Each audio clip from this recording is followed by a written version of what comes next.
Mayong buntag sa tanan. Today, what we call Feast of Pentecost. The outpouring of the Holy Spirit. Kita usahay nga nagkaluya diha sa pagpangalagad sa Ginoo. The impartation of the Holy Spirit nagihatag sa Ginoo kanato. Bisan pa during sa baptism sa bata. Naana kanila ang balaang espiritu. But it is the responsibility of the parents nga magmatuto ni ana nga bata into maturity in the goodness of our living God. Pentecost, mao ang pagkunsad sa balaang espiritu sa katawhan sa Dios. But before that, during sa creation in Genesis chapter 1 verse 26, buhato nato ang tao sama sa atong hulagway.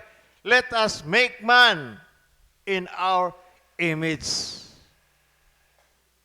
Himo ta sama sa hulagway sa Dios even though nakainlain ng atong hitsura. Meaning, kung hinimo ta sa Ginoo, we are special before God. Espesyal ka. If we are created by God, we have that potential. Kada usa nato na ay potential, meaning walay tao dinhi sa kalibutan o walay tao ni ining simbahan nga walay pulos. Amin ba ta ana? Na kay pulos. But we need the Holy Spirit to quicken sa atong tagsa-tagsa kinabuhi. Sa ako nagisutoy walay tao dinhi sa atong simbahan o sa katibukan sa kalibutan nga walay pulos. Created in the image of God. Kana nga hulagway wala na mawala, naara na nato, amin bata ana. The image of God is in us, ang hulagway ni Kristo naa na sa atong tagsa-tagsa ka mga kinabuhi. Wala mawala, naagi hapon.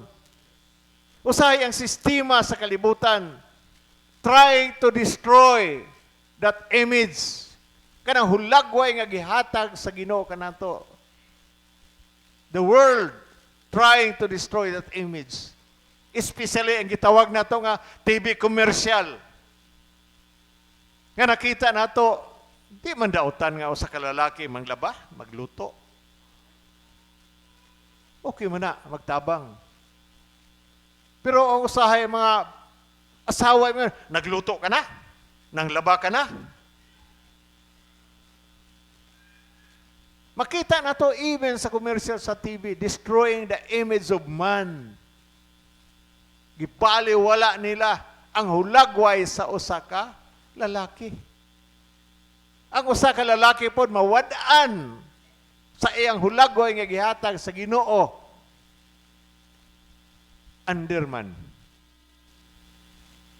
Unsay usulti sa asawa mo sunod. Kabati kong istorya usahay nga bisag unsa ko na himuon sing asawa, okay ra to make my wife happy. Unsa man nga prinsipyo sa Ginoo. TV commercial. Mo nang number 1 karon kusog.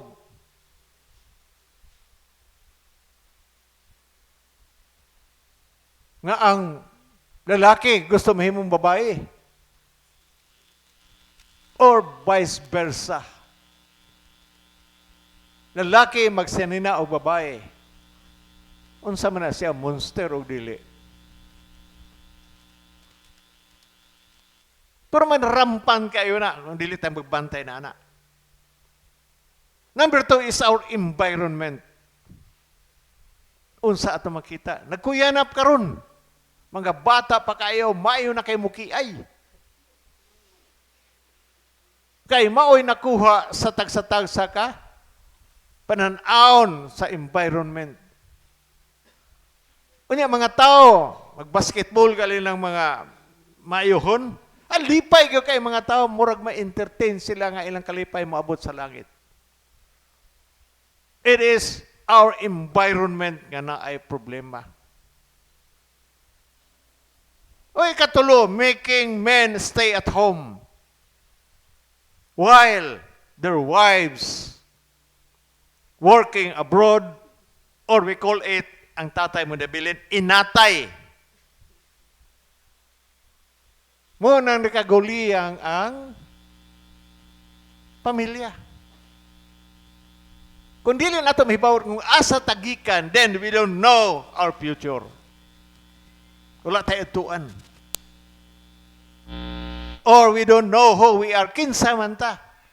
We are created in the image of God. Amin ba ta, anak? Gihimo ka nga babae, gihimo ka lalaki, wala gihimo ang lalakwi. Karon manaway ka lang sa Amerika, manaway lang ka og mga alanganin, prisuhon ka. Unsa naman nga balaod? No? We need the indwelling of the Holy Spirit. Nga mo puyo ang balaang espiritu. Paunsa mi puyo o nakig-uban ang Ginoo kanato. Hulaton man nato nga madto sa langit? Nga ang Ginoo mag-uban nato? Kung nabasa na to succeeding mga gospel ito miaging Domingo, kung ikaw nakaila kang Hesus, nakaila ka sa Amahan. Amin ba ta, anak? Pero kung wala ka kaila kang Hesus, wala kang eksakto nga relasyon diya kang Hesus, how can you know the Father?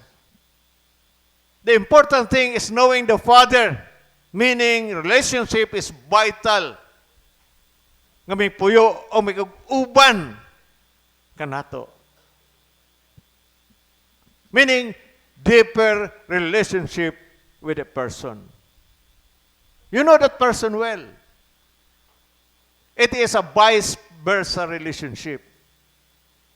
Kung nakaila ko kang Father Rex, Father Rasol, Father Imi,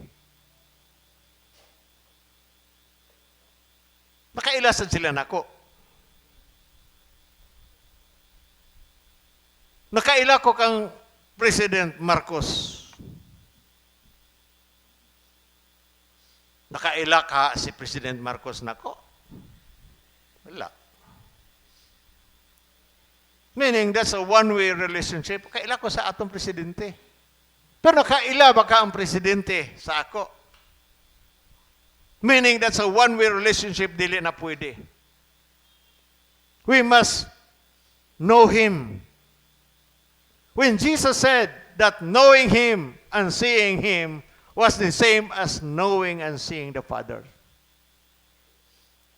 Jesus was claiming to be God. It is also our burning desire. Kita tanan magtotoo. We have to know God better. We have to read and study the Word of God so that we might better know the God of the world. Mag-ampo ta, pinaagi sa pagtuo, and claiming demands faith. Kung wala gyud ang balaang espiritu, magtarantag gyud ka. No? Like us, simbahan, pressured kayo tao sahay. Unsay atong buhaton. Miingon naman sila nga, kana inyong rinta, mauni. Kaamo, hawa mi diha. Kaya di may maka-afford, anak. Dugay naman mo da, 30 anyos, wala man lilabot sa istorya. The owner Ni atong unang panahon kay papuyo mi diha. Nga maura na. So na pressure gamay. Nako may problema. Kinahanglan na mong taas, inyo na, taas, ay problema. Naghakot may gahapon, hapit yun mahuman. Daghang kayong gamit. Daghang gamit sa 30 katuig. Ariya tanan, wapagin mahuman. Maybe we can finish this before sa katapusan. No? Salamat kayo sa mga batanon o hamtong nga may tabang, no? Pagkanaog sa mga gamit. No? Naisilya dito nga dili gyud angay nga amot gyud sa to pagsaka gitangtang nila ang usa ka pligo sa lingkuranan. Gapon wala matangtang. Ngano man, may nagdala si Engineer K og mitrusan siya patindog. Nitindog wagay natangtang. Binuangan na siyang padarasol nga kuyaw kay na si Engineer K. Siya rin nakahibalo. A lot of situation, a lot of problems. But the Word of God sa mga wali nako sa mga may aging Domingo na gayon, ayaw kabalaka amin bataana. Dili ta mabalaka because God is in control. Ang atong front karon simbahan, eskwelahan, himog simbahan, ug labaw sa tanan ang gitawag nato nga convocation. Ni ako karon next Sunday, ni agihapon pag Monday madto ko sa Kalibo, I will ordain a priest ug i-receive nako ang usa ka parish. Nataranta ba ko ana? Taranta na. Trabaho lang. Unang kinahanglan nato. We must pray in faith. This is the promise for us to claim. And claiming demands faith. We do not obey God simply because we want our prayers answered. Usay magpabuutan-buutan ta kay para tubagkon sa Ginoo. Simba dito, simba diri. Ampo dito, memorize og verse. Pero may tubag ang Ginoo. Mo-obey ta siya, number one, because we love our God. Ug itagaan tayong bersikulo sa Bible in John chapter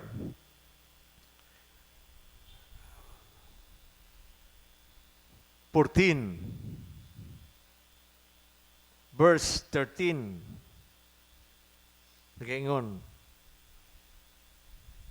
kung buhaton ko bisan unsa ang buhaton ko bisan unsa ang inyong pangayoon sa akong ngalan, aron himayaon ang amahan pinaagi sa anak. Kung mangayo kami bisag unsa sa akong ngalan, buhaton ko kini. Remember, God will answer our prayer sigon sa makaayo kanato, dili sigon sa gusto nato. This is not a magic formula na automatic attached to our prayer request, guaranteeing that God will answer. The meaning ni ining a verse is pleasing God and would bring glory to Him. Using that name with a great responsibility. Now, in John chapter 4, tutagam, kadyot na lang. Verse 1, nagaingon,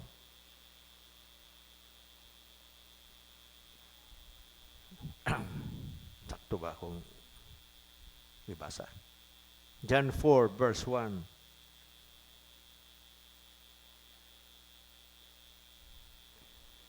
Ang mga pareso nakabalita nga si Jesus makakabig og nakabunyag og mas daghan pang mga tinun-an kay kang Juan.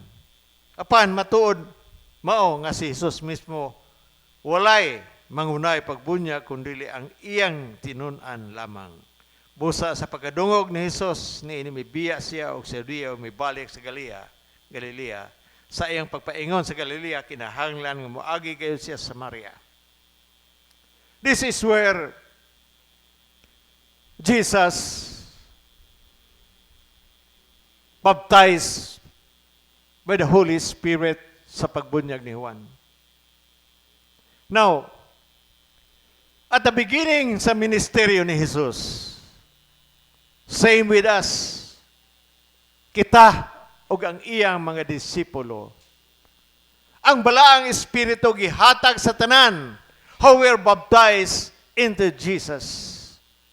Baptize them in the name of the Father, the Son, and the Holy Spirit, in order for us to live a new way of life nga naay pagpag-o sa atong tagsa-tagsa ka kinabuhi.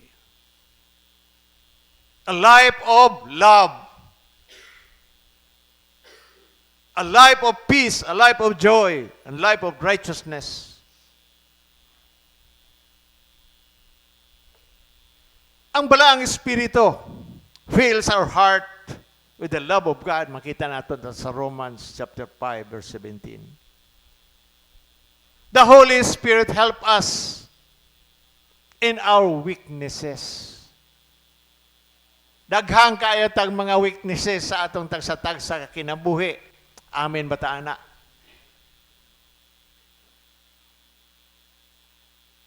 Weaknesses sa pagpangutang miski di kabayad. Hello? Hello? Gangmay nga problema, adto na yun sa 5-6. Adto na yun sa pag-asa. Asay pag-asa, unsa na? Disabing man ang word. Nga mo asa ka diya, okay ra, kung di ka mabayad. Bayaran maghihapon mo na 5%. Then we start doing that. Murag mo katol ang atong kamot kung dili ta makautang. Bantayin na ninyo. Ing na yung tapat, ayaw na pangutang. Kusga, ing na ayaw na pangutang. Very rampant sa lugar sa Hingoog. Kung daghan galing punsya, pobre na nga syudad. O daghan mangutang. Okay lang na mangutang ta, way problema. Basta naatay makita nga mga butang diha sa atong tagsatag sa kabalay. Amen ba ta ana? Kung wala tay makita, kutsara ni gabo kaldero plato, unsa man na?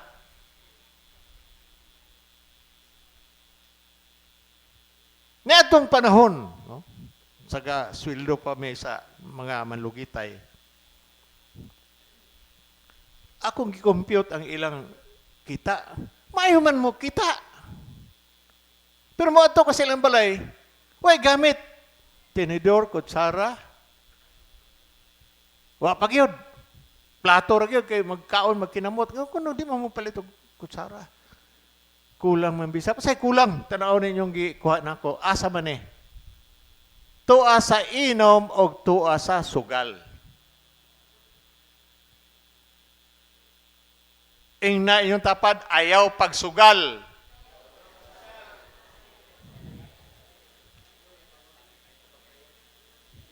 Ina ayaw pagtaya.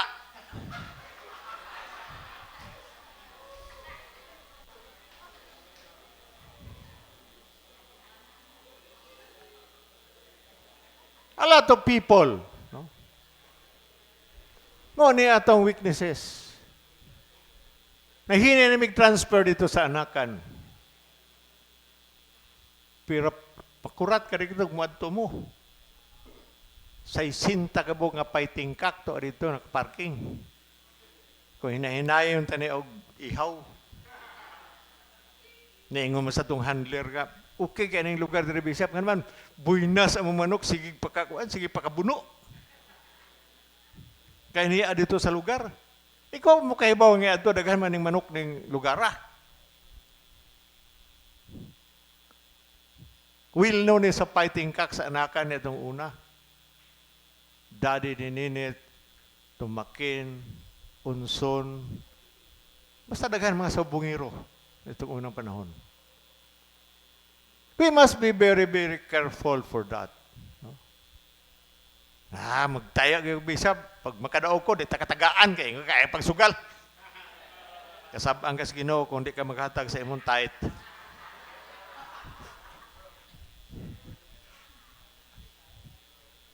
Bisag unsa dawat.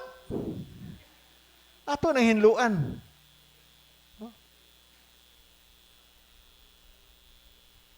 Help us our weaknesses.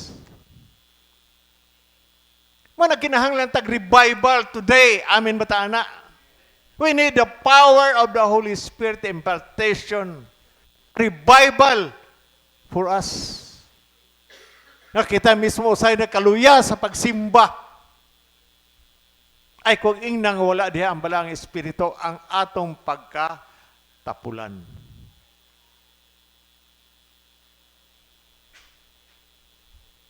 The Holy Spirit helps us our weaknesses and enables us to grow in spiritual freedom. Naatay kagawasan unta amin bataana. Kagawasan gikan sa pagduha-duha pagkahadlok from slavery of our unruly desire.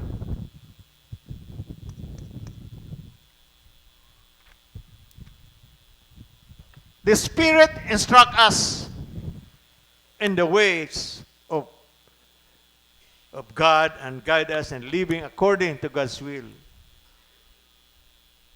The gift of Pentecost, outpouring of the Holy Spirit.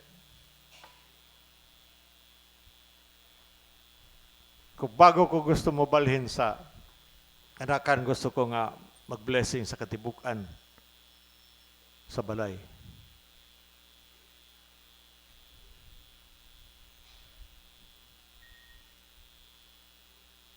Pero it is my desire.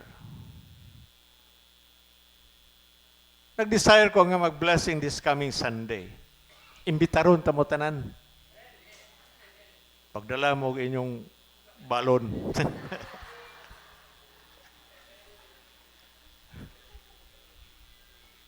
Di gusto na ko kung ilang bisita kung dili ka mo. Pero it is still in the planning stage. No? Nga pagkahimuon. Ang uban siguro ninyo paka tuod, but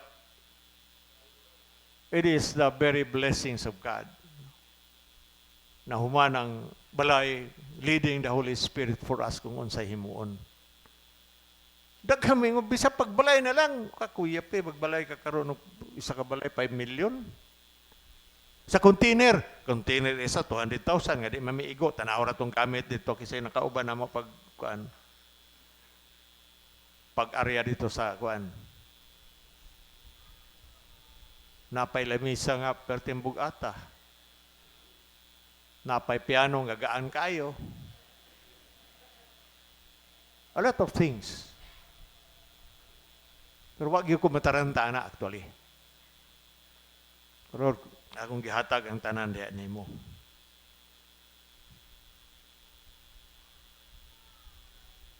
Desire. Natin mga desire to do it. Kung madayon ang desire, then we will announce later by community. Total, ready mo na si Kone pero may magluto. Usay, biyaan ta sa nagluto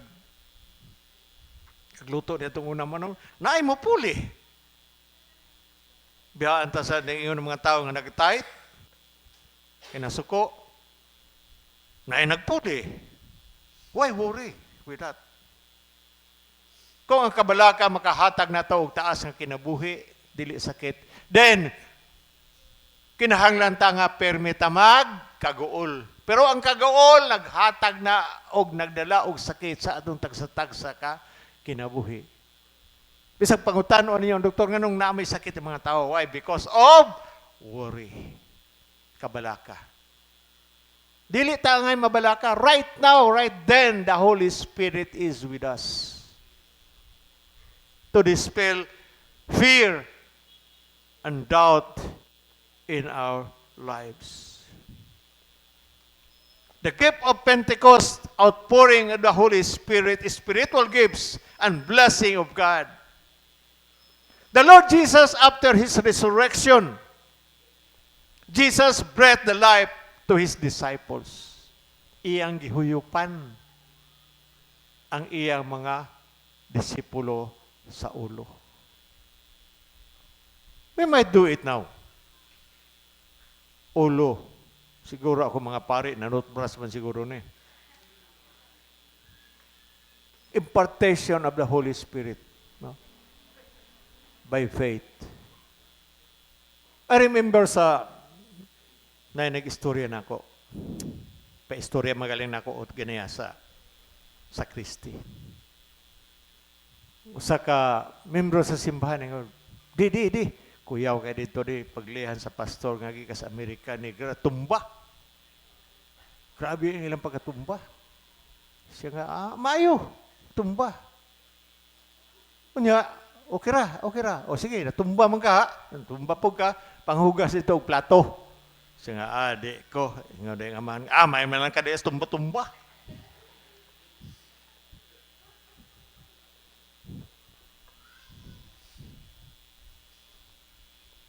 After His resurrection, Jesus breathed the life to His disciples and give them the Holy Spirit. Wala pa din na mo, Bishop, ang huli. Na sa inyo. Amin ba ta, anak?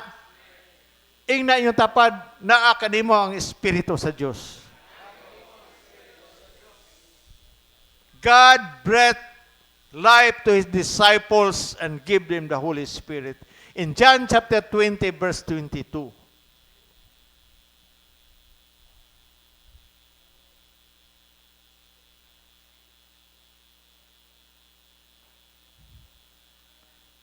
Asa naman to. Wrong. Time out lang kaya importante ni. Ha? Oh yeah, okay.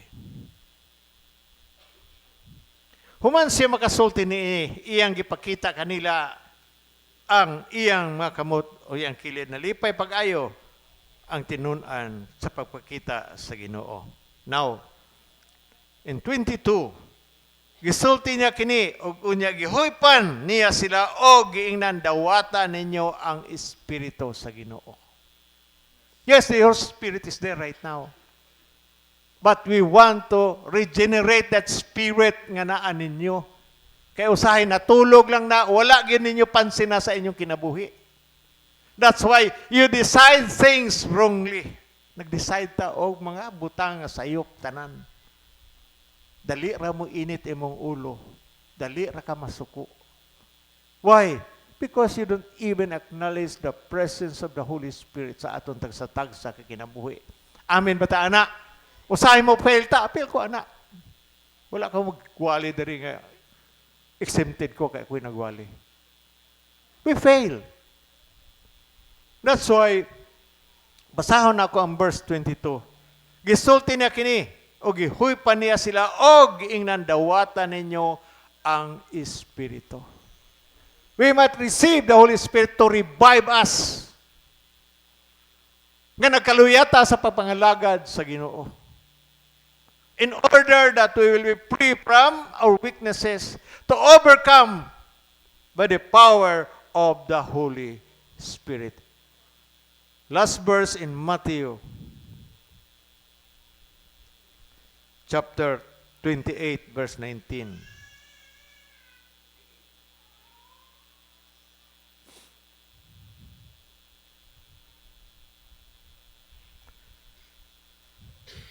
Tungod ni ini, sa inyong pagpanglakaw himua nga mga tinunan, ang katawhan batok, katawhan sa tibuok kalibutan.